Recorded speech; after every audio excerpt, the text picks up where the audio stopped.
جن الفرج آل محمد ودسامین کرام مولیان حیدر قرار محبان آل آبا عزدران امام مظلوم کربلا پرصدران پاک بدل برادران اسلام شیعان حیدر قرار مومنین سامین عزدار جہاں جہاں تشریف فرمائیں مہربانی کریں سب عذاب تشریف لیں تاکہ باقاعدہ پاک حدیث کے ساتھ سے ذکر محمد والے محمد کا آغاز کیا جا سکے۔ خطیب آل محمد جناب قبلہ علامہ آغا علی حسین مدنی صاحب تشریف فرمائے ہیں۔ مدخانی آل محمد ذاکر آل آبا ناشر پیام عذاب بہر المصائب ذاکر سید اقبال سنشاہ صاحب بجا تشریف لا چکی ہیں۔ جناب قبلہ مدخانی آل محمد ذاکر عمران عباس قمی صاحب لاہور وہ بھی تشریف فرما ہیں، اپنے وقت میں حاضری دیں گے اور یہاں سے ماتمی جلوس برآمد ہوگا، اپنے مقررہ راستوں سے ہوتا ہوگا امام بارگاہ میں ماتمی جلوس اختتام پذیر ہوگا اور ٹھیک انشاءاللہ دن 2 بجے دوسری نشست کا آغاز ہوگا۔ ذاکر احسان عباس رانگڑ ذاکر خورشید حیدری صاحب، جناب ملک منتظر مہدی صاحب لاہور، ذاکر بحر المصائب مورخ آل محمد محقق دورہ ذاکر مالک علی رضا کھوکھر صاحبہ وہاں پہ پڑھیں گے دوسری نشست میں، اور پورے پنجاب سے ماتمی سنتیں تشریف لا رہی ہیں اپنے اپنے انداز میں، اپنے اپنے عقیدے کے مطابق دربار حسین میں، دربار پاک سیدہ میں پاک مخدومہ کو پرسہ پیش کریں گے۔ تمام مادری حضرات میری دعا ہے اس گھر کو مالک سلامت رکھے، سردار خضر صاحب مالک زندگی دراز کرے، اور میرے محترم بھائی سردار مظہر عباس، دیگر اہلیان ماڑی، جتنے بھی لوگ دامے دل میں سکھنے برادران اہل سنت ہر حوالے سے جتنا حصہ ڈال رہے ہیں، مالک ان کی توفیقات میں اضافہ فرمائے۔ مرحوم ریاض حسین ٹیلر مالک ان کے درجات بلند کریں۔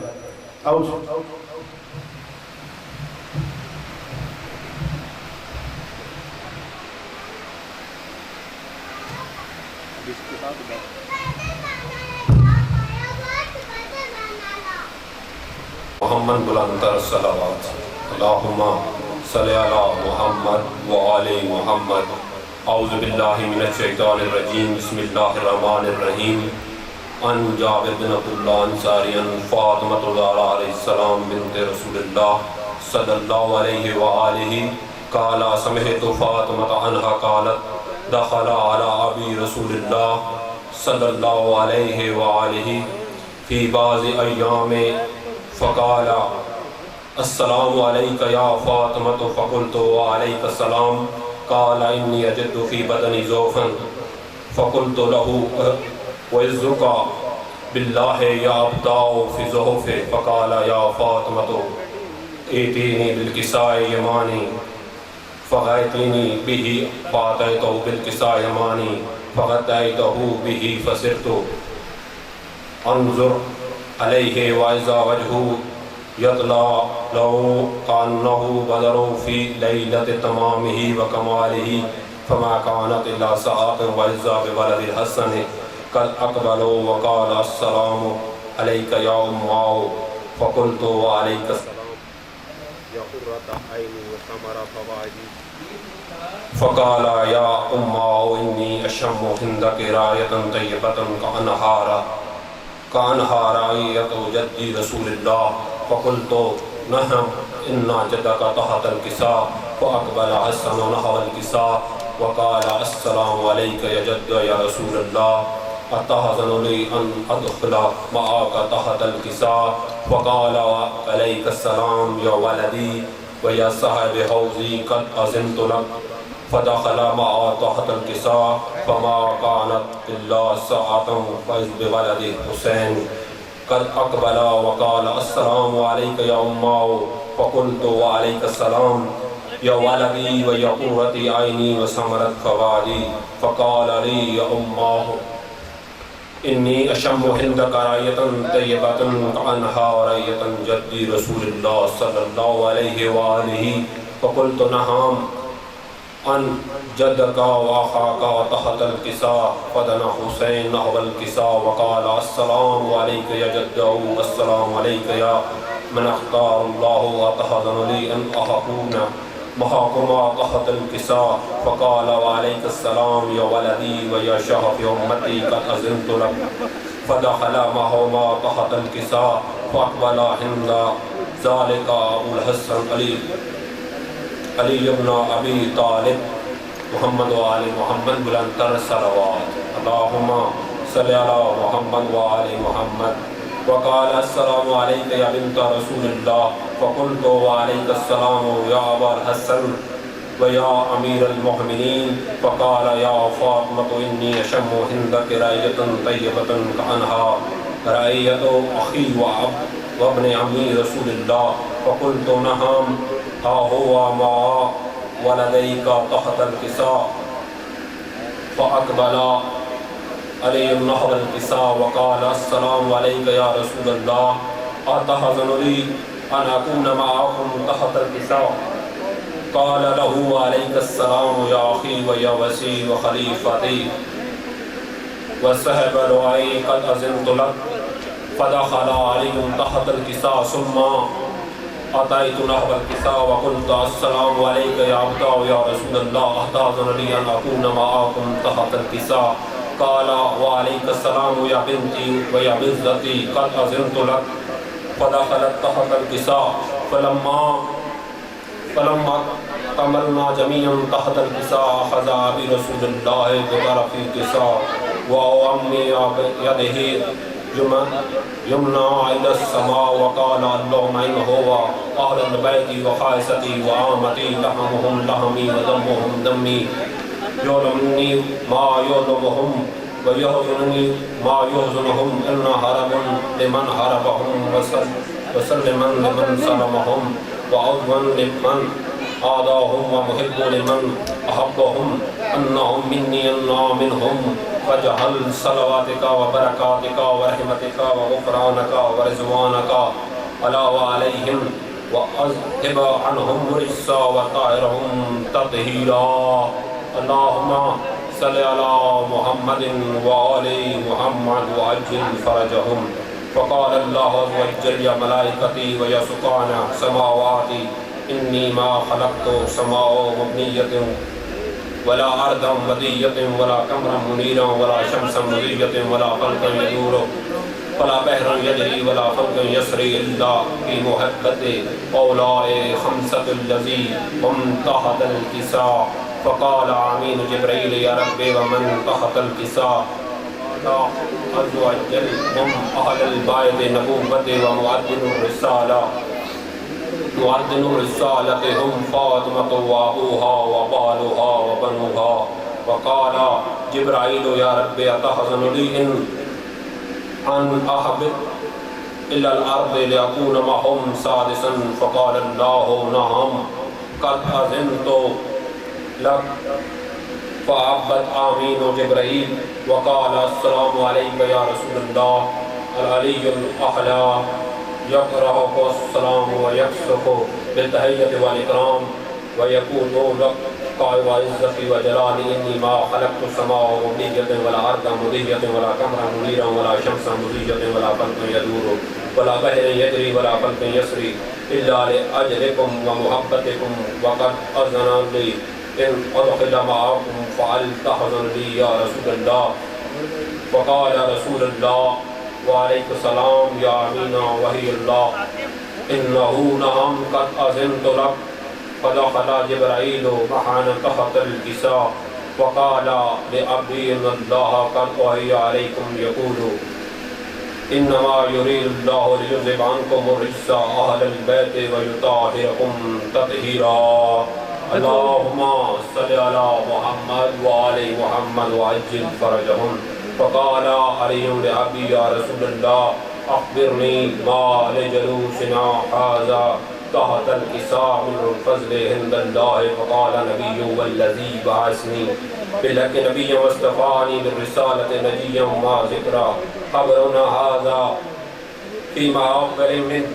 وعقل أهل الأرض وفيه الجميع جمع من شيعتنا ومحبنا إلا ونزلت عليهم رحمة وعفت بهم ملائكة واستغفرت لهم إلا إن يتفرقوا فقال علي وإذن والله فهدنا وفهد شيعتنا ورب الكعبة فقال نبي ثانيا يا علي والذي بعثني بالحق نبيا واصطفاني بالرسالة نبيا ما ذكر خبرنا هذا في معاقل من معاقل أهل الأرض وفيه الجميع جمع من شيعتنا ومحبنا فيهم مهموم إلا وفرج الله همه وله مغموم إلا وكشف الله غما ولا طالب حاجته إلا وقضى الله حاجته. وقال علي إذا والله فاضنا وسهدنا وكذلك عشيتنا فاضوا وسهدوا في الدنيا والآخرة ورب الكعبة. محمد وآل محمد نلنکر صلوات. اللهم صل على محمد وآل محمد. ماشاءاللہ دعا ہے میرا مالک خدا لم یزل، خداوند متعال خلاق عالم پروردگار اپنی ربوبیت کا صدقہ، پاک محمد والے محمد کا صدقہ، سرکار امام زمان علیہ السلام سرکار کا صدقہ، ذکر حسین کا صدقہ، تمام محبان آل محمد علیہ ماڑی، بالخصوص سردار مدر بھائی، دیگر جتنے لوگ دامِ دل میں سکھ نے آج کے ذکر کے حوالے سے تعاون فرما رہے ہیں، مالک توفیقات میں اضافہ فرمائے. بھائی مدر عباس، ان کی والدہ ماجدہ مرحومہ، ان کی ہمشیرہ مرحومہ، مالک درجات بلند کرے. اس گھر کے پاسیوں کو مالک ہمیشہ زندہ و سلامت رکھے. اس گھر کے رہنے والے سوائے غم شبیر کے دنیا کا کوئی غم نہ دیکھیں. بھائی جناب سردار خضر صاحب مالک زندگی دراز کرے. اور خصوصی دعا ہے ذکر حسین کا صدقہ مرحوم ریاض حسین ٹیلر ماسٹر مالک ان کی درجات بلند کرے. سامعین مومنین عزادار جہاں جہاں تشریف فرما ہے، شاہ جی ایک گزارش ہے، بار بندے بیٹھے ہیں، بیٹھ کے جنہیں بیٹھے، مہربانی کرو سارے آگے ریکویسٹ کرو، مہربانی کرو ماحول بڑھاؤ، ربط بڑھاؤ، بہت بڑا جرے ذکر حسین سے جاؤنا. مہربانی کرو گھر تو آ گئے ہو، بجائے اس دے تسی دنیاوی باتاں سے مشغول ہو. مالک ہم سلامت رکھے، ناراض نہیں ہونا، ذرا کوشش کرو، تعاون کرو تو مہربانی کر کے مجلس اعزاز تشریف لائے.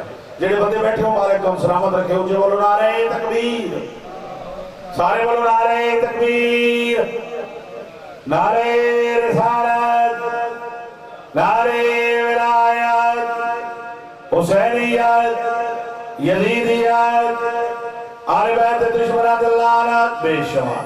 دونوں ہاتھ بلند کر کے نعرہ حیدری.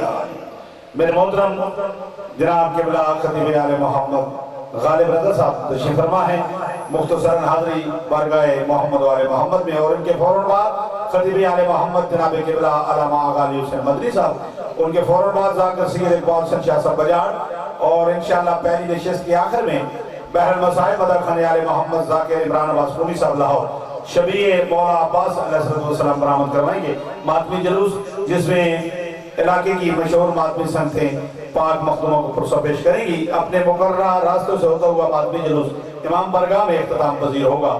اور انشاءاللہ دوسری نشست میں جناب ذاکر احسان عباس رانگڑ، ذاکر خورشید احدین صاحب فتحجن، جناب ذاکر ملک منتظر بیدی صاحب لاہور، ذاکر ملک علی رضا کھوکر صاحب ذکر محمد والے محمد بیان کریں گے. بہت سی ماتمی سنگتیں بالخصوص ماتمی سنگت بھون اور قبلہ بابا جی مرشد بابا سید بادشاہ سرکار پرسداری کریں گے.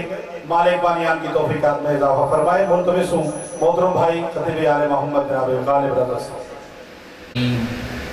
الحمد للہ العلی عن شبہ المخلوقین الغالب لمقال الباسطین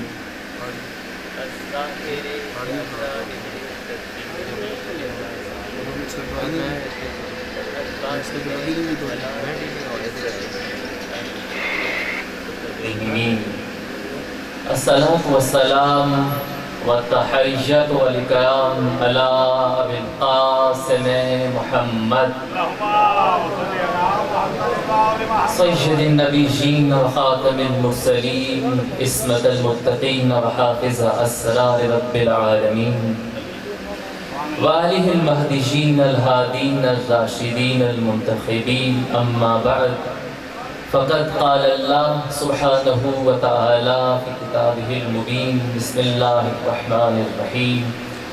سبحان الذی اسری بعبدہ لیلا من المسجد الحرام الی المسجد الاقصی الذی بارکنا حولہ لنخرجہ من آیاتنا.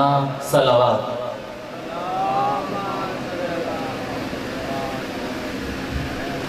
سامعین محترم، ہم نے سورہ بنی اسرائیل کی ایک آیت کی تلاوت کا شرف حاصل کیا۔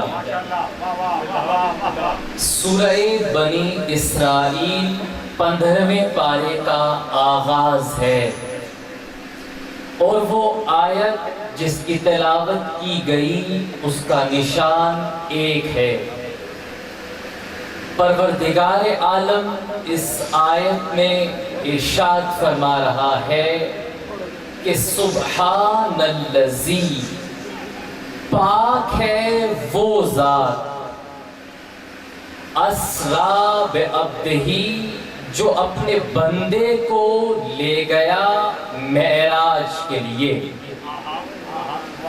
سامعین گرامی، یہاں پر یہ سوال قائم ہوتا ہے کہ سبحان الذی، پاک ہے وہ ذات، اسرا بعبدہ، جو اپنے بندے کو معراج پہ لے گیا۔ تو سوال یہ قائم ہوتا ہے کہ اس آیت میں اللہ اپنا تعارف بیان کر رہا ہے یا مصطفیٰ کا تعارف بیان کر رہا ہے؟ تو در حقیقت اللہ اپنا تعارف بیان کر رہا ہے، مگر مصطفیٰ کے وسیلے سے۔ ایک صلوات پڑھ دیں محمد و آل محمد پر۔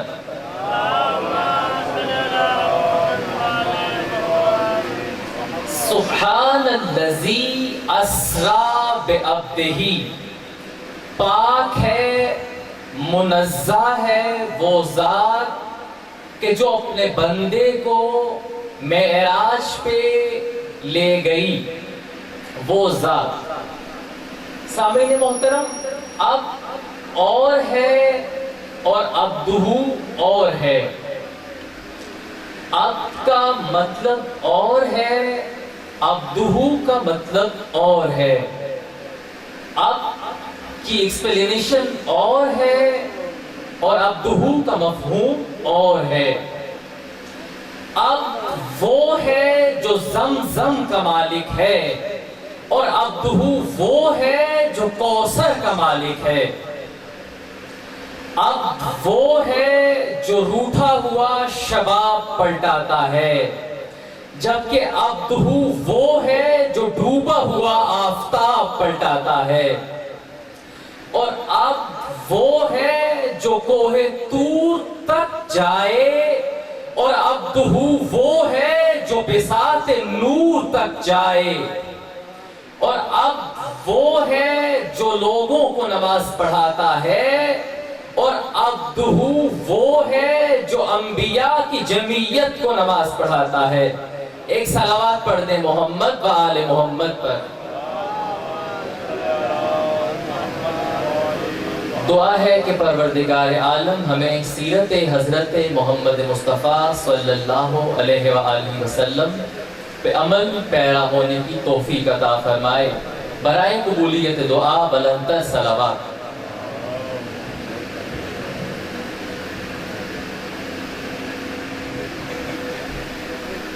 ماشاءاللہ سامعین کرام، موالیان حیدر کرار، محبان آل ابا، شرکائے مجلس، پھر گزارش کروں گا، استدعا کروں گا جتنے مومنین برادران اسلام شیعان حیدر کرار ارد تشریف فرما ہے، گزارش ہے مہربانی کریں صفحے اضافے تشریف لے آئیں۔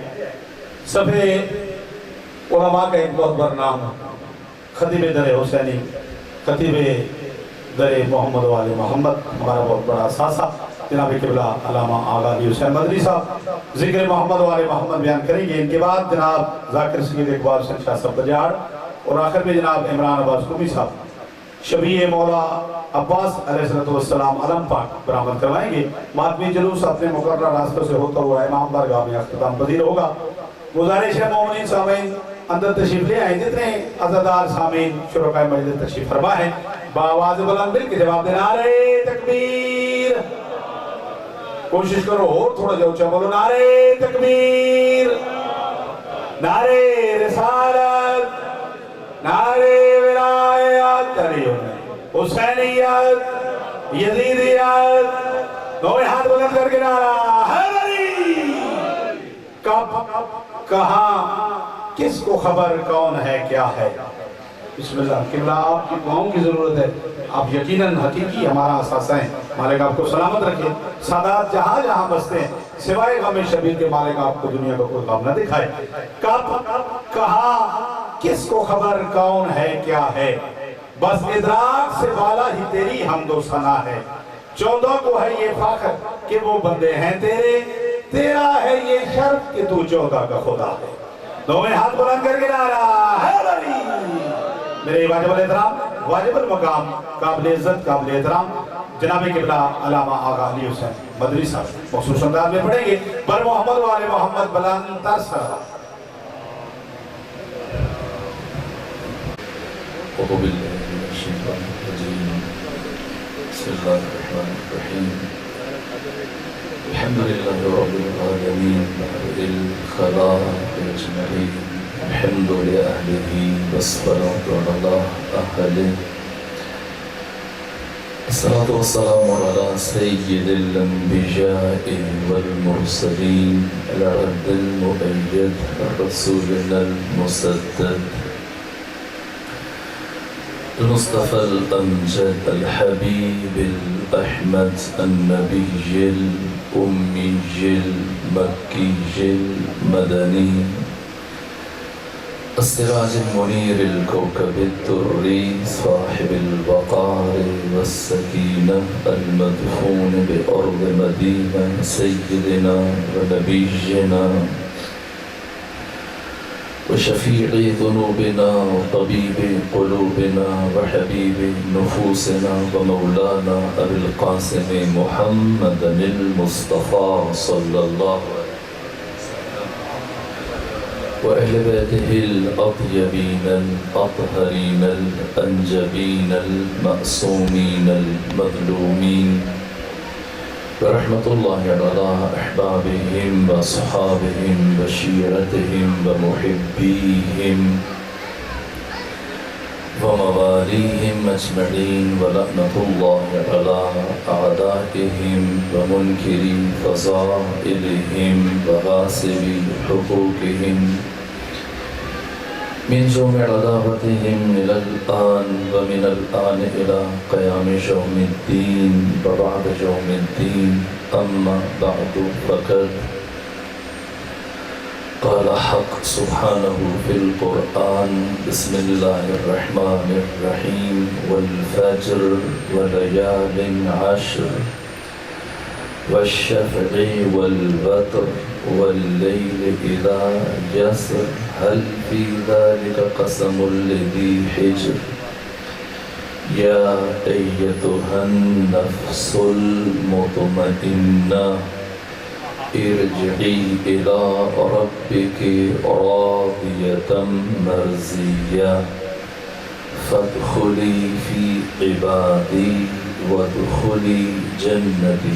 صلوات بجي خاندان فاطمہ.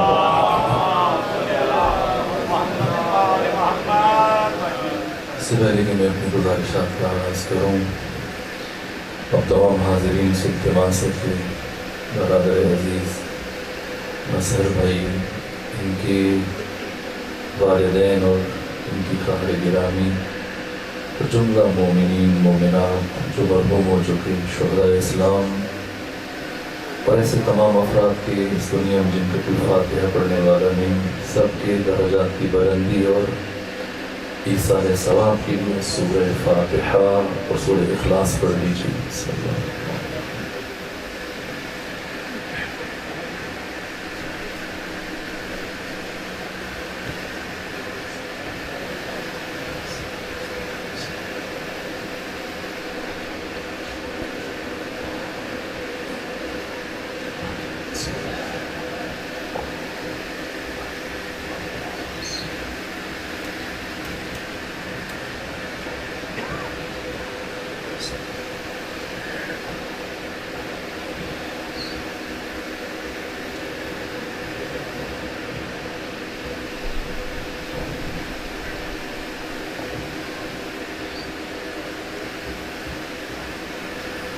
صلی اللہ محمد محمد.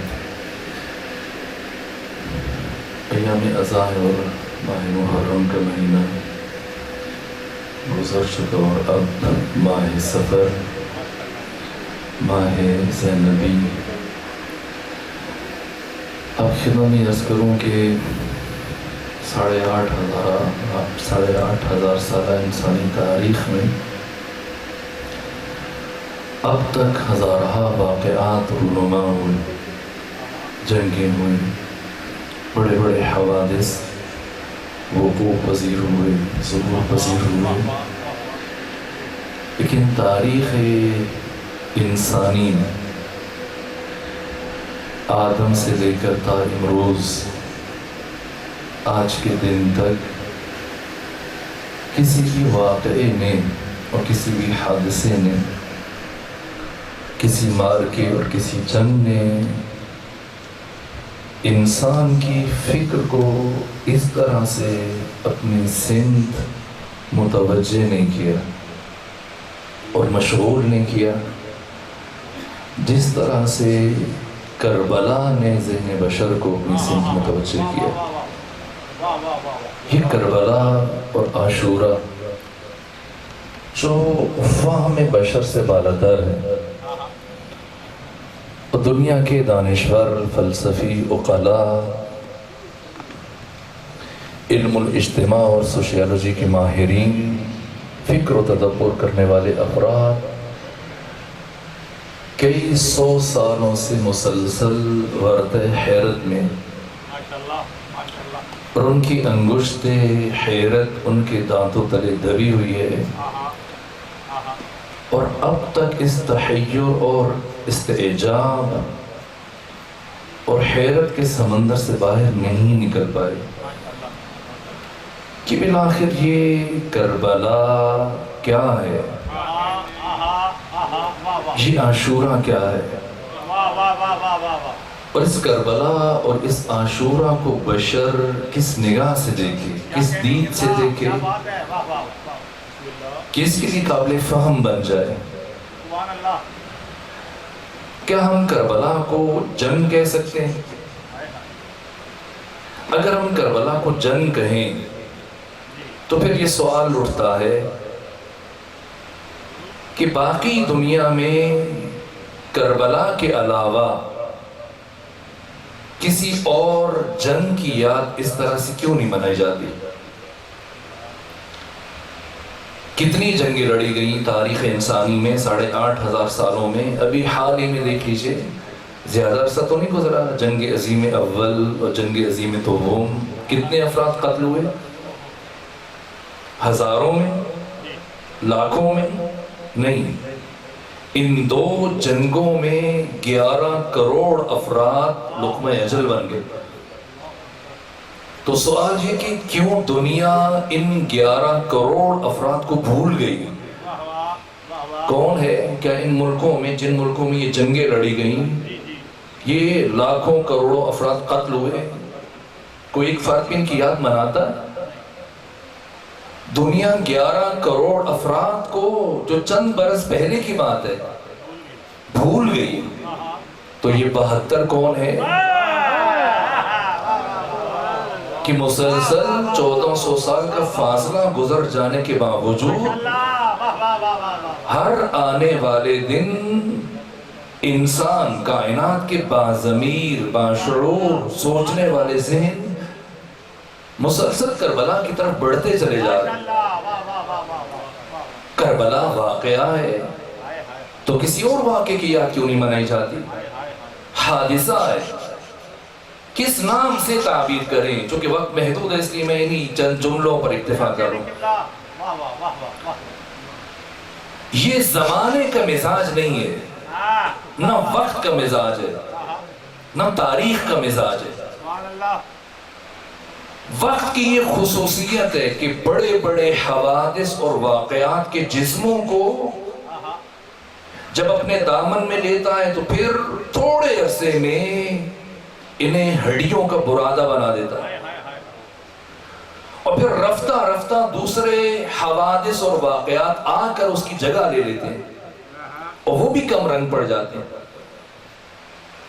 وقت اور تاریخ وہ ستم ظریف حقیقت ہے جو بڑے بڑے واقعات اور حوادث کو بھلا دیتی. تاریخ سرے سے چھوٹے چھوٹے واقعات کو اپنے دامن میں جگہ ہی نہیں دیتی. وقت کے مقبرے کی خصوصیت ہے، وقت کے سمندر کی خصوصیت ہے کہ حادثہ خواہ کتنا ہی بڑا کیوں نہ ہو وہ وقت کے سمندر میں ڈوب جاتا ہے. تو پھر آئیے مل کے یہ سوچیں کہ یہ کربلا کیا ہے، یہ عاشورہ کیا ہے،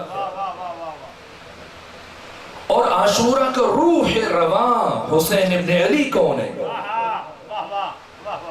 کہ وقت جیسی نیست اور نابود کر دینے والی حقیقت اس حسین ابن علی کے سامنے سجدریز ہونے پر مجبور ہو گئی. تاریخ جیسی ستم ظریف حقیقت اس حسین کے سامنے گھٹنے ٹیکنے پر مجبور ہو گئی. یہ حسین کون ہے، کیا کام کیا، یہ کربلا کا معرکہ کس طرح سے سجایا، کس کربلا اور عاشورہ نے دشت و دریا، سمندر و صحرا 14 صدیاں عبور کی، اور آج کربلا کا ذکر وہاں تک پہنچ چکا ہے جہاں جہاں انسان زندگی گزار رہے ہیں. اور یہ کربلا اور عاشورہ جسم کی تمام حدود کو پار کر کے روح کی گہرائیوں تک جا پہنچا ہے. یہ عاشورہ کیا ہے جو آج سے 1400 سال پہلے ایک خشک ریگزار پر، ایک تپتے ہوئے صحرا پر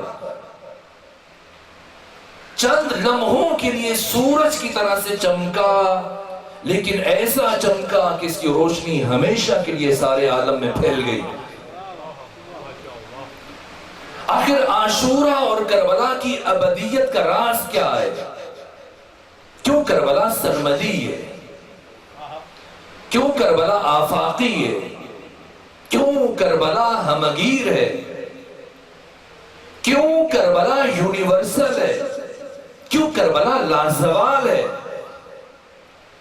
کہ لامحدود مخالفتوں کے باوجود باشعور ذہن مسلسل کربلا کی طرف بڑھ رہے ہیں، متوجہ ہو رہے ہیں. کس نگاہ سے دیکھیں، اگر کوئی انسان کائنات کے پڑھے لکھے باشعور انسان سمجھنا چاہے کہ آخر اس کربلا کی ابدیت اور سرمدیت کا راز کیا ہے، کس نگاہ سے دیکھیں کہ ہمیں یہ راز سمجھ میں آ جائے. کربلا کی آفاقائیت کا فلسفہ، یہ راز و رمز کیسے سمجھ میں آئے، کون سمجھائے؟ کسی فلسفی کی نگاہ سے دیکھیں وہ کربلا کی آفاقائیت کا راز بتائے، یا کوئی اہل علم، اہل منطق، علم الاجتماع یا سوشیالوجی کا ماہر وہ آ کر کربلا کی آفاقائیت اور ابدیت کا راز بتائے، یا کوئی فقیہ اور دانشور اور کوئی عالم اور محدث یا تاریخ نویس، کون بتائے؟ نہ کسی تاریخ نگار کے قلم میں اتنی صلاحیت ہے، نہ کسی فلسفی کے ذہن میں اتنی سکت ہے، نہ کوئی دانشور، سکولر اور عالم اور فلسفی یہ صلاحیت رکھتا ہے کہ وہ کربلا کے ان ابعاد اور جہات اور ڈائمنشنز اور وسعتوں اور لامحدودیت کے راز کو بیان کر سکے. نہ اس عاشورہ کی روح رواں حسین ابن علی نے کسی مورخ پر بھروسہ کیا، نہ کسی بھی دوسرے ذریعے پر حسین ابن علی نے بھروسہ کیا، نہ کسی میں صلاحیت نہیں تھی. امام حسین علیہ السلام نے کربلا کو پہنچانے کے لیے اور عاشورہ کو سمجھانے کے لیے اور عاشورہ کے تعارف کروانے کے لیے انہی شخصیتوں کو منتخب کیا جن شخصیتوں کو ان کے بچانے کے لیے منتخب کیا تھا. کون؟ ایک علی زین العابدین، ایک شریکت الحسین زینب بنت علی سلام اللہ علیہ. علی زین العابدین نے بشر کو بتایا، ثانی زہرا نے انسانوں کو سمجھایا کہ اگر کسی کو شوق ہے، کوئی کربلا کی لامحدودیت اور آفاقائیت اور ابدیت کے راز کو سمجھنا چاہتا ہے، تو کس نگاہ سے دیکھے، کہاں کھڑا ہو تو اسے کربلا نظر آنا شروع ہو جائے، کس افق پر، کس زاویے دید سے، کون سی اینک لگا کر کربلا کو دیکھے تو اسے مکتب کربلا کی الف با سمجھ میں آ سکتی ہے۔ یہ ثانی زہرا، عقیلہ بنی ہاشم، عالم غیر معلمہ، عصمت صغرا، علی ابن ابی طالب کی شیر دل بیٹی زینب بنت علی نے بشر کو سمجھایا، کن کن مراحل میں، کن کن مقامات میں، کس کس طرح سے سمجھایا۔ بس ایک جملہ عرض کر کے آپ کی زحمتوں کو تمام کر رہا ہوں۔ مصائب کے سمندر کو عبور کرنے کے بعد جب علی ابن ابی طالب کی شیر دل بیٹی کربلا سے گزر کر کوفہ میں داخل ہوئی اور شہر کوفہ سے گزر کر، کوفہ کے بازاروں سے گزر کر، کوفہ کے باہر وہ اجتماع جو سارا کوفہ سمٹ کے باہر اکٹھا تھا، ان سب کے بیچ میں سے گزرتی ہوئی جب بی بی پہنچتی ہیں عبید اللہ ابن زیاد کے دربار میں، گورنر ہاؤس میں پہنچی ہیں اور بیتابی سے زیاد بن سمیہ کا بیٹا عبید اللہ ابن زیاد انتظار کر رہا ہے کہ کب یہ اسیر خواتین، یہ بیبیاں اور بچے اس کے دربار میں پہنچے اور یہ ان کا تمسخر اڑائے، مذاق اڑائے، استہزاء کرے۔ کائنات انسانی کا قریب ترین فرد جس سے متعلق روز عاشور امام حسین نے خاص جملے کہے، جو جملے کسی اور فرد کے لیے نہیں فرمائے، عبید اللہ ابن زیاد کے لیے کہے، وہاں سے اس کی حقیقت روشن ہوتی ہے کہ عبید اللہ ابن زیاد کون ہے۔ روز عاشور اتنے سخت لفظ امام حسین نے کسی کے لیے استعمال نہیں کیے۔ وقت آخر شہادت سے کچھ دیر پہلے جب عبداللہ عمر ابن سعد بن ابی وقاص نے محسوس کیا کہ اب حسین بہت تھک چکا ہے، حسین کے جسم کا اکثر خون بہہ چکا ہے اور یوسف فاطمہ کچھ لمحوں کا مہمان ہے، ان لمحات میں اگر میں عبید اللہ ابن زیاد کا یہ خط حسین تک پہنچاؤں تو ممکن ہے، جبکہ حسین کا 6 ماہ سپاہی بھی دنیا سے جا چکا ہے اور اب ایک بیمار بیٹے کے علاوہ حسین کے پاس کچھ نہیں ہے، صرف بے سہارا خواتین ہیں، کچھ یتیم بچے اور بچیاں ہیں۔ ممکن ہے ان یتیم بچوں کو دیکھ کر، ان بے سہارا اور بے آسرا بیویوں کو دیکھ کر اس لمحے حسین کمپرومائز کر لے اور اس لمحے حسین ہماری بات مان لے۔ اس لیے عمر ابن سعد آگے بڑھا، روز عاشور 10 محرم، اتنے پیاسے تھے حسین ابن علی، ظاہر ہے کہ جتنا خون بہتا ہے اتنی زیادہ پیاس لگتی ہے، اتنے پیاسے ہیں کہ سید ابن طاؤس فرماتے ہیں کہ آقا حسین جب اپنی نگاہیں آسمان کی طرف اٹھاتے ہیں تو آسمان دکھائی نہیں دے رہا، آسمان آپ کو دھوئیں کی شکل میں نظر آتا ہے۔ ان لمحات میں جبکہ پیاس کی شدت کا یہ عالم ہے، عمر ابن سعد آگے بڑھا اور آگے بڑھنے کے بعد کہا، اے حسین، ابھی کچھ دیر پہلے کوفہ سے، دارالامارہ سے عبید اللہ ابن زیاد کا خط آیا ہے اور وہ یہ پیغام دے رہا ہے آپ کے لیے کہ اگر ابھی بھی حسین بیعت کر لیں تو حسین کو معاف کر دیا جائے، حسین کی جان بخش دی جائے، اور اگر حسین معافی نہیں مانتے تو پھر حسین کو قتل کرو، کٹا ہوا سر میرے پاس بھیجو۔ اے حسین، عبید اللہ ابن زیاد آپ کے لیے پیغام بھیج رہے کہ آپ کے پاس اس وقت صرف 2 راستے ہیں اور ابھی بھی مہلت دی جاتی ہے، سنیں۔ 3 دن کے سوکھے گلے سے حسین ابن علی نے کیا ارشاد فرمایا؟ جب آپ کی آواز بلند ہوئی صحرائے فرات میں تو ایک ایک سپاہی کے کانوں تک حسین کی آواز پہنچی ہے۔ جیسی عبید اللہ ابن زیاد کا خط اور یہ پیغام پہنچا عمر ابن سعد کے ذریعے سے، لبائے حسینی میں جنبش پیدا ہوئی، فرمایا، ان الدعی یبن الدعی قد رکزنی بین الاسنتین، کہ حرام زادے کا حرام زادہ بیٹا وہ مجھ سے یہ مطالبہ کر رہا ہے کہ بیعت کروں یا پھر مرنے کے لیے تیار ہو جاؤں۔ اے عمر ابن سعد جا کر کوفہ میں عبید اللہ ابن زیاد کو بتا دینا کہ حسین کربلا میں یہ کہہ رہا تھا کہ یاد من الذلہ، اللہ نے ذلت کو حسین سے بہت دور رکھا ہے. یہ الفاظ حسین ابن علی میں صرف ایک فرد کے لیے، یہ عبید اللہ ہے.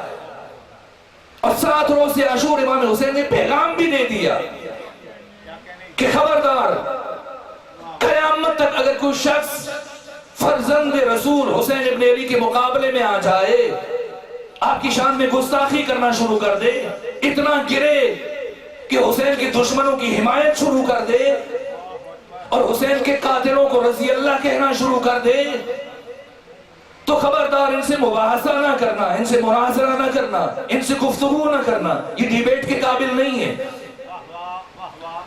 ٹی وی چینلوں پر بیٹھ کر ان سے گفتگو نہ کرنا، نجی محافل میں بیٹھ کر ان سے بحث نہ کرنا، جس قابل نہیں ہے کہ ان سے گفتگو کی جا سکے، یہ لائق کی گفتگو نہیں ہے. حسین ابن علی اپنے دشمن کی حقیقت روز عاشور بیان کر کے جا رہے ہیں. جیسے شہید محسن نقوی نے مختصر شعر میں اس حقیقت کو بیان کیا کہ حسین کے قاتل کو رضی اللہ کہنے والے سے بس ایک سوال کر لینا، لائق کی گفتگو نہیں ہے، یہ بحث کے قابل نہیں ہے. اسے مناظرہ نہ کرو، مباحثہ نہ کرو، بحث نہ کرو، گفتگو نہ کرو، بس ایک سوال پوچھ لو کیا کہ کیوں دشمنی ہے تجھ کو علی اور حسین سے؟ راز کیا ہے؟ کیوں دشمنی ہے تجھ کو علی اور حسین سے؟ فرصت ملے تو پوچھ کبھی والدین سے. اس راز کو حسین ابن علی نے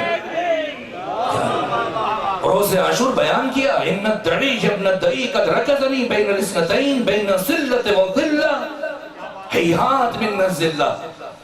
آقا حسین کے یہ بدترین دشمن جو آپ کے لیے خاص کینہ رکھتا ہے، انتظار میں کہ کب علی کی بیٹی اور یہ اسیر اور یہ بچے آئیں اور کب میں استہزاء اڑاؤں، ان کا مذاق اڑاؤں، ان کی توہین کروں، ان کو رلاؤں، ان کا تماشا دیکھوں اور دنیا کو دکھاؤں.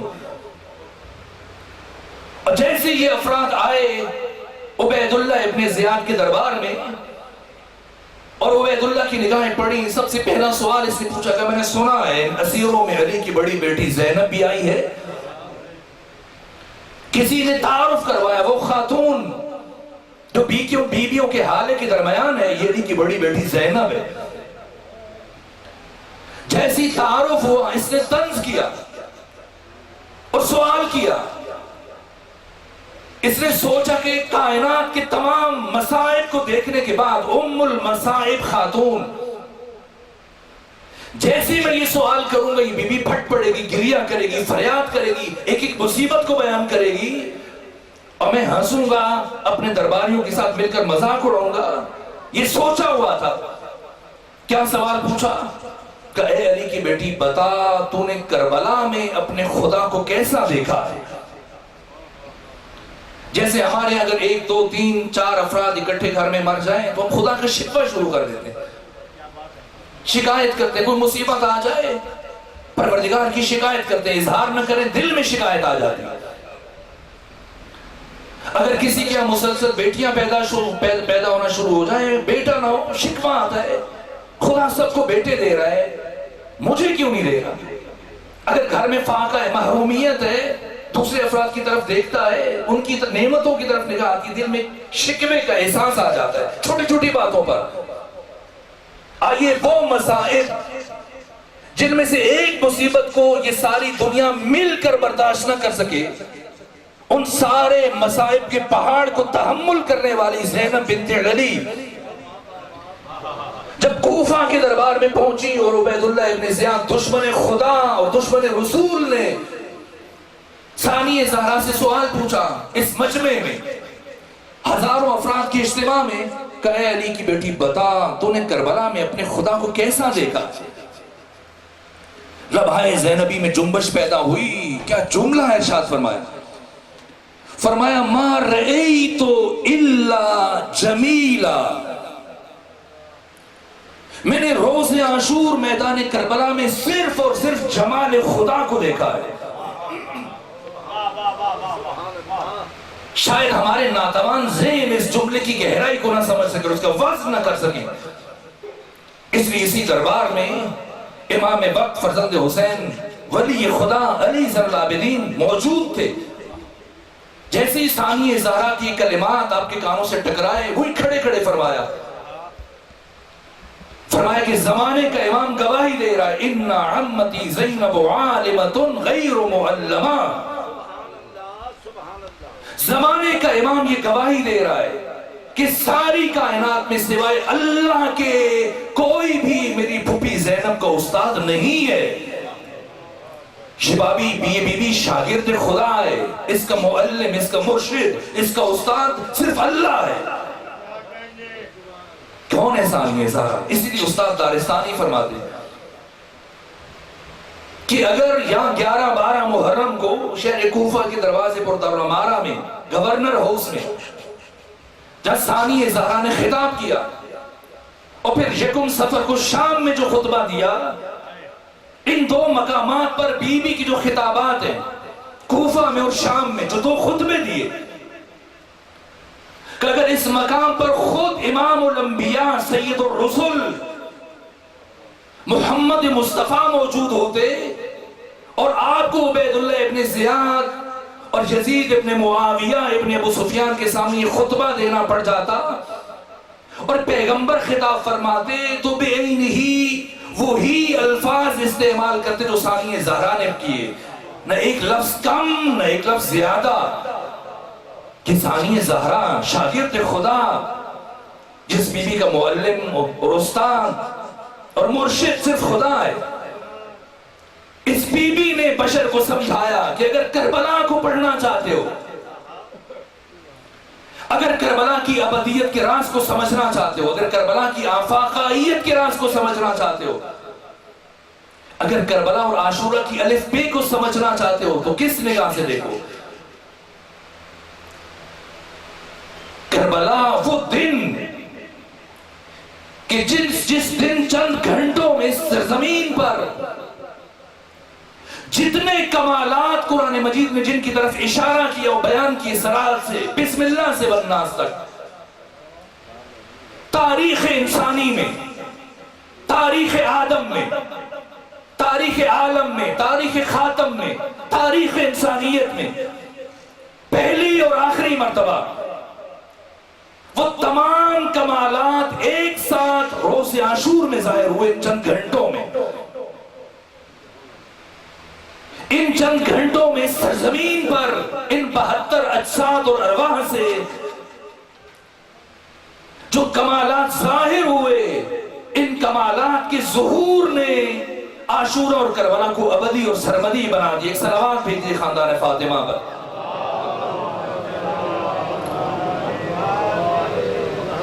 نعرہ تکبیر، نعرہ رسالت، نعرہ ولایت اور نعرہ حیدری. میں جسارت کر رہا ہوں شہید محسن نقوی نے ارشاد. لہجے میں کبریا کے جو اسکت کہا تو پھر، لہجے میں جو کبریا کے جو اسکت کہا تو پھر ماحول پہ سکوت انوکھا سا چھا گیا. اور زینب کے ذوالفقار سخن کو جس طرح چلی پھر بوڑھے شامیوں کو علی یاد آ گیا. نعرہ حیدری. حسان بن ثابت نے میدان خم غدیر میں جب ختمی مرتبت نے مولا متقیان علی ابن ابی طالب علیہ السلام کی ولایت کا اعلان فرمایا اور آپ کی بیٹوں کی ولایت کا اعلان فرمایا تو حسان بن ثابت صحابی رسول اٹھ کے کھڑے ہوئے اور کہا یا رسول اللہ اجازت ہے کہ جو آپ نے خطبہ ارشاد فرمایا میں اسے منظوم شکل میں پیش کروں حاضرین کے سامنے. ختمی مرتبت نے اپنے صحابی جناب حسان بن ثابت کو اجازت دی اور حسان بن ثابت نے صحابی رسول نے اعلان غدیر کو شعر کے قالب میں ڈھال کے ختمی مرتبت کے اس خطبے کو منظوم صورت میں پیش کیا، نظم کی صورت میں. اور جب وہ نظم بیان کر چکے پیغام غدیر کو شعر کی صورت میں بیان کر چکے، برجستہ شعر کے، اور پورا خطبہ سمو کر بیان کیا تو ختمی مرتبہ نے جملہ ارشاد فرمایا اے حسان بن ثابت، ایک روح القدس اس وقت تک تمہاری تائید کرتا رہے گا، یہ مشروط ہے، اس وقت تک تمہاری تائید کرتا رہے گا جب تک تو ہم محمد و آل محمد کی تائید کرتا رہے گا۔ اس کا مطلب یہ کہ جب کوئی شاعر اپنے شعر کے ذریعے سے کلام اہل بیت کی اور ان کی فضیلتوں کی اور ان کی شخصیتوں کی تائید کرتا ہے تو اللہ اپنے روح القدس کے ذریعے سے اس شاعر کی تائید کرتے ہوئے نظر آتا ہے۔ تو خدا کے معیت جافتہ ہیں یہ شعراء اور وہ افراد کہ جو پھر ان اشعار کو آگے بیان کرتے ہیں، پھر خود بھی اس اجر میں شریک ہو جاتے ہیں اور ان کے لیے بھی اجر کی اضافے کا سبب بن جاتے ہیں۔ چونکہ انہوں نے یہ شعر کہہ دیا، اس میں ایک جملہ اور عرض کر دیتا ہوں۔ ثانی زہرا جب کوفہ کے شہر کے دروازے پر پہنچی، وہاں کی اشعار بیان کی انہوں نے۔ پورا کوفہ، پورا شہر سمٹ کر دروازے پر اکٹھا تھا اور اتنا بڑا ہجوم تھا کہ دل دھرنے کی جگہ نہیں تھی۔ اطراف کی آبادیوں سے اور تمام اطراف کے دیہاتوں سے لوگ چوک در چوک اکٹھے تھے۔ یہ کاروان کربلا سے پہنچ رہا ہے، پہلے سے اکٹھے تھے اور سارا کوفے کی 1.5-2 لاکھ کی آبادی جمع ہے یہاں پر۔ اب آپ خود سوچیں، اتنا بڑا اجتماع ان اشعار میں جو بیان کیے کوئی مبالغہ نہیں ہے، یہ لفظ اس کو بے ہی نہیں ہے ایسے۔ جب یہ ٹھانٹے مارتا ہوا سمندر لوگوں کا، اتنی بڑی آبادی اور جمع غفیر، سواد اعظم اور سروں کی سیاہی، اتنا رش تھا کہ حتی عبید اللہ ابن زیاد کے سپاہی کچلے جا رہے تھے اور وہ نیزہ بردار جس نے سر حسین ابن علی اٹھا رکھا تھا، مسلسل اس کو ایسے جھٹکے لگ رہے تھے، لوگوں کی ٹھوکروں پہ تھا کہ یہ نیزہ اس کے ہاتھ سے چھوٹ گیا اور سر حسین نیزے کی بلندی سے زمین پر آیا۔ یہ منظر ثانی زہرا سے برداشت نہ ہوا اور سید سجاد سے کہا اے سید سجاد، عمر ابن سعد سے کہیے کہ وہ ان لوگوں کو خاموش کروائے تاکہ میں ان سے کچھ بات کہہ سکوں۔ جب علی زین العابدین بڑھے عمر ابن سعد بن ابی وقاص کی طرف کہ میری پھوپھی ثانی زہرا زینب بنت علی فرما رہی ہیں کہ لوگ خاموش کرواؤ، وہ کچھ کہنا چاہ رہی ہیں، یہ ہنس پڑا کہ اے علی زین العابدین، سجاد، تمہاری پھوپھی زینب عجیب باتیں کرتی ہے، یہ اتنا بڑا اجتماع، یہ جمع غفیر، لوگوں کا ٹھانٹے مارتا ہوا سمندر، بھلا کوئی اسے خاموش کروا سکتا ہے؟ اگر یہاں خود کوفے کا گورنر دارالامارہ سے نکل کر یہاں آ جائے عبید اللہ ابن زیاد اور وہ انہیں خاموش کروانا چاہے، اس وقت تو وہ بھی انہیں خاموش نہیں کروا سکتا۔ جیسے یہ آواز ثانی زہرا کے کانوں میں پڑی، وہی اونٹ کی بلندی سے ارشاد فرمایا اے عمر ابن سعد، اگر تو انہیں خاموش نہیں کروا سکتا تو اب علی کی بیٹی خاموش کروائے گی۔ اور اب جو خطبہ دیا علی ابن ابی طالب کی شیر دل بیٹی نے علی کے لہجے میں، اتنا روب تھا، اتنا دبدبا تھا، اتنا جلال تھا، اتنی ہیبت تھی کہ تمام مورخین نے لکھا کہ جانوروں کے گلوں کی گھنٹیاں بھی خاموش ہو چکی تھی۔ یہ ثانی زہرا، اور ایک شعر میں آپ ہی کے جواب میں عرض کر دیتا ہوں کہ خطبہ ہندوستانی دوست نے ان کا شعر ہے کہ خطبہ بھی سنایا ہے تو لہجے میں علی کے، اور زینب کی تو آواز بھی بے پردہ نہیں ہے، یہاں تک کہ عبداللہ ابن عفیف صحابی علی ہے، جیسے پہنچے اس مقام پر نابینا ہو چکے تھے، اپنے بیٹے کے ساتھ گزر رہے تھے، تو جیسی خطبے کی آواز سنی، کانوں سے ٹکرائی، اس ہجوم میں پھنس گئے تھے وہ۔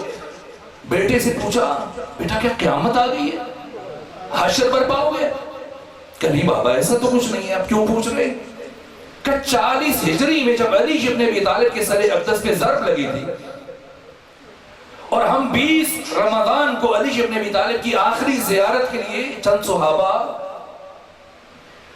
کے بیت الشرف میں امام حسن مجتبی کے ساتھ گئے تھے آخری سلام کے لیے، عرض ادب کے لیے، اور ہمیں وصیتیں کرنے کے بعد امیر المومنین نے اپنی زخمی پیشانی پہ ہاتھ رکھ کے یہ جملہ کہا تھا، حفظکم اللہ، جاؤ میں تمہیں اللہ کی پناہ میں دیتا ہوں۔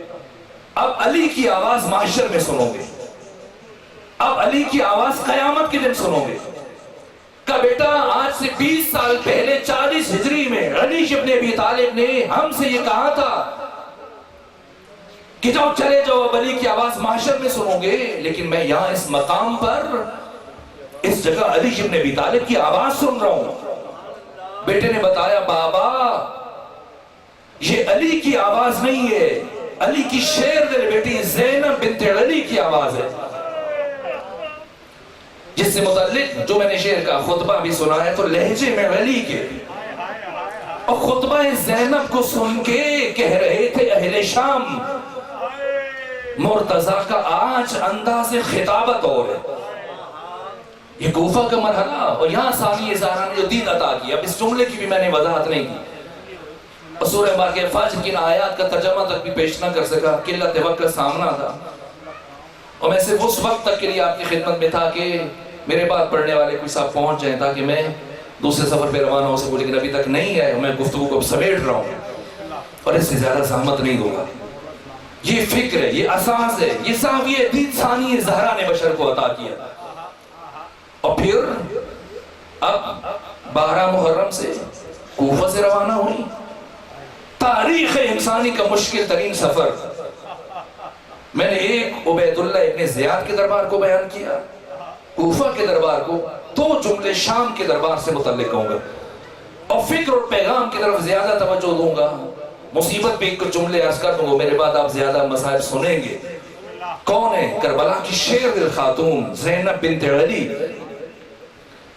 دیکھیے حکم یہ ہے کہ جب آپ قرآن پڑھ رہے ہو کوئی آ جائے آپ احترام میں کھڑے نہ ہو، اسی کو قرآن کا احترام زیادہ ہے۔ لیکن ختمی مرتبہ جب منبر سے دین کے مسائل بیان کر رہے تھے تو حسین جب سامنے آئے اور آ کے گھرے، ختمی مرتبہ نے خطبہ چھوڑ دیا تھا، تعارف کروایا کہ یہ آنے والا کون ہے۔ حسین خود قرآن ہے، اور حسین کے احترام میں حدیث کے بیان کو چھوڑا جا سکتا ہے۔ اب جملہ سنیں، ختمی مرتبہ نے اپنے بیان کو حسین کے لیے چھوڑا۔ حسین خود قرآن ہے، خود قرآن ناطق ہے، اور ایک دن یہی حسین ابن علی اپنے گھر کے صحن میں گود میں قرآن لے کر قرآن کی تلاوت کر رہے ہیں۔ خود قرآن ناطق ہے، ہاتھوں پہ قرآن صامت کو اٹھا رکھا ہے، اور جیسے ہی دروازے کا پٹ کھلا اور ثانی زہرا آپ کے بیت الشرف میں داخل ہوئی، جس لمحے حسین ابن علی کی نگاہ ثانی زہرا پہ پڑھی، اٹھ کے بلند ہوئے احترام میں اور آگے بڑھے، بڑھ کے استقبال کیا۔ یہ ثانی زہرا زینب بنت علی ہے، جن کے احترام میں قرآن ناطق بھی بلند ہو رہا ہے، قرآن صامت بھی بلند ہو رہا ہے۔ ساری دنیا حسین کی زری پہ جاتی ہے، حسین سے مانگتی ہے۔ آپ علماء کے پاس جاتے ہیں، اپنے مرشد کے پاس، پیروں کے پاس جا کے کہتے ہیں التماس دعا۔ حسین زندگی میں کسی سے نہیں کہہ سکتے التماس دعا۔ خود حسین معصوم ہے، خود حسین منبع عطا ہے، حسین کسی سے نہیں کہہ سکتے، لیکن حسین ابن علی نے زندگی میں کسی سے کہا ہے۔ کس سے کہا ہے؟ رخصت آخر کے موقع پر، آخری مرتبہ جب رخصت ہوئے، اپنی خواہر گرامی سے کیا کہا کہ یا اختی لا تنسینی فی نافلۃ اللیل، اے بہن زینب مجھے اپنی تہجد کی دعا میں فراموش نہ کرنا۔ یہ زینب بنت علی کا مقام ہے۔ آیت اللہ مرشی نجفی فرماتے ہیں مجھے آقا امام زمانہ خواب میں آئے اور مجھ سے کہا ہے مرشی جاؤ فلاں گلی میں ایک شاعر رہتا ہے، جا کے اس شاعر کو میرا سلام پہنچاؤ اور اس سے کہو کہ رات جو اشعار تم نے لکھے ہیں زمانے کا امام تمہارا شکریہ ادا کر رہا ہے اور میری طرف سے اس کے ہاتھ کا بوسہ لینا۔ آیت اللہ مرشی نجفی فرماتے میں گیا، امام کا سلام پہنچایا، دست بوسی کی، جب اٹھا تو مجھے خیال آیا کہ بھلا وہ کیسے اشعار ہوگے کہ امام زمانہ جن اشعار کے لیے شاعر کا شکریہ ادا کر رہے ہیں اور دست بوسی کا حکم دے رہے ہیں۔ میں نے شاعر سے کہا اگر آپ مناسب سمجھے تو وہ کلام مجھے بھی دکھا دیں، وہ کون سے اشعار ہیں؟ شاعر جب کلام اٹھا کے لایا تو اس کا پہلا شعر یہ تھا کہ سر نئی در نئی نوا می ماند اگر زینب نبود، کربلا در کربلا می ماند اگر زینب نبود، کربلا کربلا ہی میں رہ جاتی اگر زینب بنت علی نہ ہوتی۔ 1,24,000 انبیاء کی محنتوں کو بچایا حسین ابن علی نے۔ حسین کی محنت کو کس نے بچایا؟ زینب بنت علی نے۔ کس کس طرح سے کہاں کہاں بچایا؟ مصیبتوں کے سمندر عبور کرنے کے بعد شام پہنچتی ہیں جب یہ بی بی، اور شام شہر کے دروازے پر یکم سفر میں جا کے پہنچتی ہیں، اور 3 شب و روز آپ کو شام شہر کے دروازے پر بٹھایا گیا۔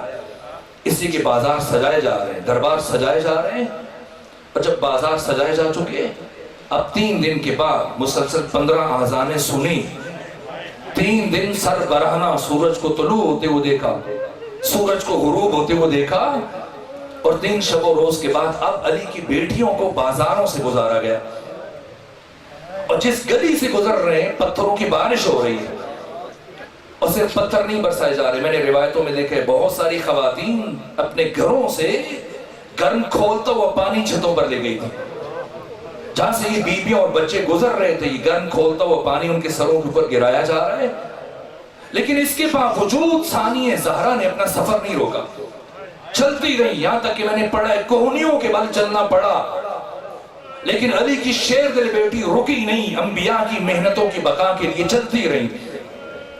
پہلی مرتبہ کہاں پہنچ کے رکی ہیں؟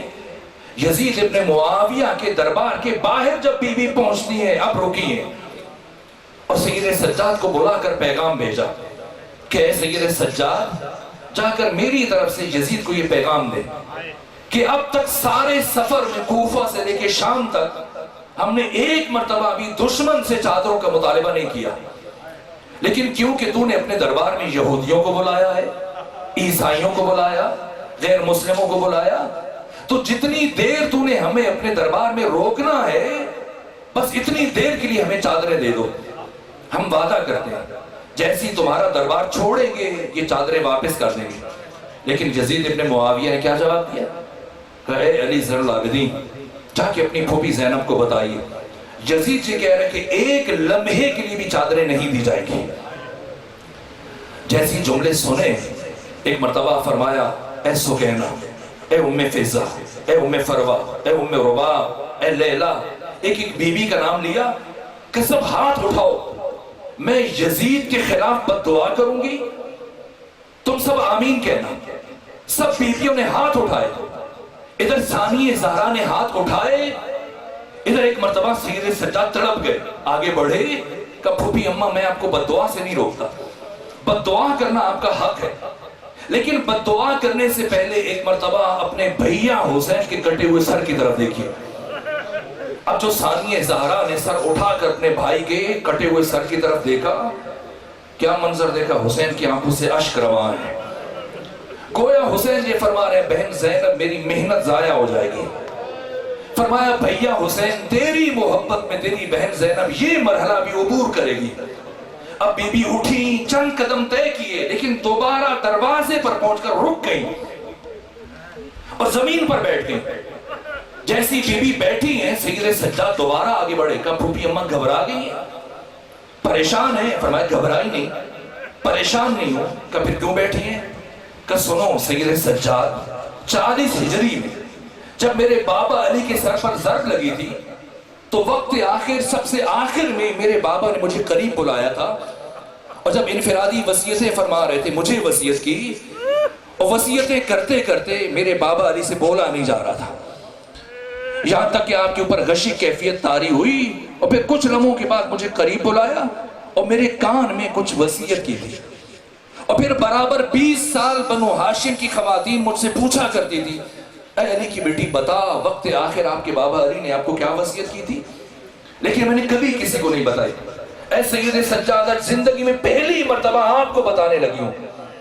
وقت آخر میرے بابا علی نے میرے کان میں یہ وصیت کی تھی، اے بیٹی زینب، تجھے اپنی زندگی میں ایک دن ننگے سر یزید جیسے شرابی کے دربار میں جانا پڑے، اور بیٹی زینب جب ایسا وقت آ جائے تو گھبرانا نہیں، پریشان نہ ہونا، میں علی وعدہ کرتا ہوں میں آؤں گا اور تجھے اپنے ساتھ لے کے جاؤں گا۔ اے سید سجاد، میں گھبرائی نہیں، میں پریشان نہیں، میں اپنے بابا علی کا انتظار کر رہی ہوں۔ میرے بابا علی نے مجھ سے وعدہ کیا تھا کہ میں آؤں گا اور تجھے ساتھ لے کے جاؤں گا۔ بس بی بی بیٹھی ہیں، یہ کچھ لمحوں کے بعد علی کی شیر دل بیٹھی کہتے اٹھ کے کھڑی ہوئی، السلام علیکہ یا ابتا، السلام علیکہ یا امیر المومنین۔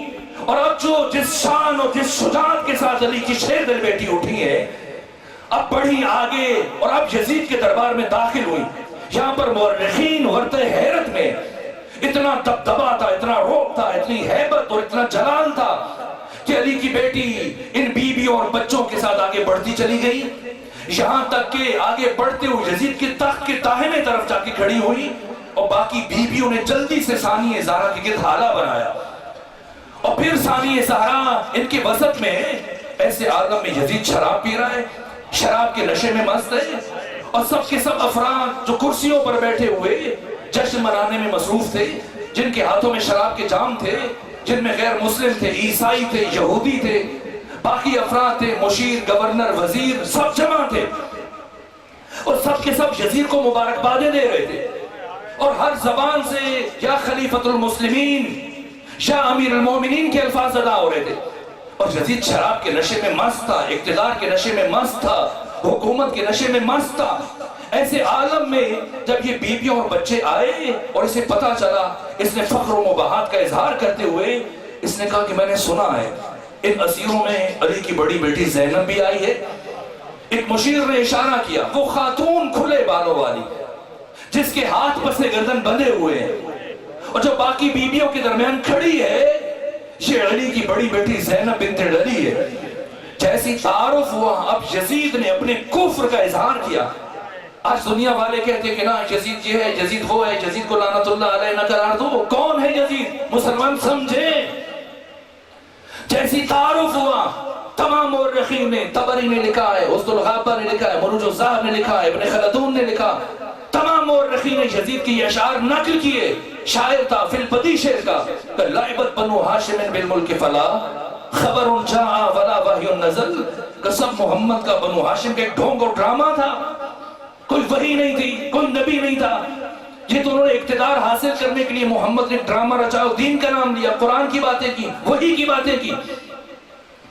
کاش بدر و احد میں مرنے والے میرے آبا و اجداد زندہ ہوتے تو وہ دیکھتے کہ میں نے کس طرح سے بدر اور احد میں مرنے والے اپنے بڑوں کا بدلہ علی اور محمد کی بیٹیوں سے کس طرح سے لیا۔